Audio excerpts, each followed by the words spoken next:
जय जोहार संगवारी हो। छत्तीसगढ़ के नंबर 1 यूट्यूब चैनल में जम्मू झन के स्वागत है। मैं राजेश महंत समाचार के शुरुआत करबो आज के प्रमुख समाचार।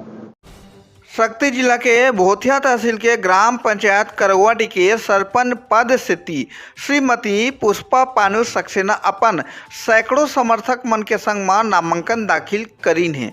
ग्राम पंचायत करवाडी और आश्रित गांव मुलीडी के युवा महिला पुरुष मतदाता मन बड़ भारी संख्या में नामांकन रैली में भाग लीन है। आप मला बता दी कि त्रिस्तरीय पंचायत निर्वाचन नाम निर्देशन केंद्र कचंदा के ग्राम पंचायत भवन ला बनाए गए हैं। जी हां, सरपंच और पंच पद के नामांकन फार्म 27 जनवरी 2025 ले जमा लिए जावत है।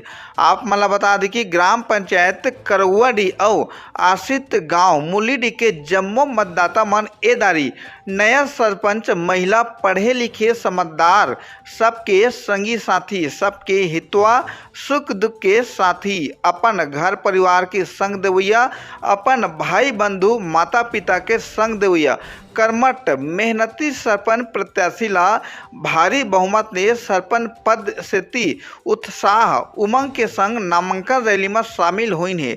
सीजी पंचायत न्यूज ले राम कुमार मनहर की रिपोर्ट।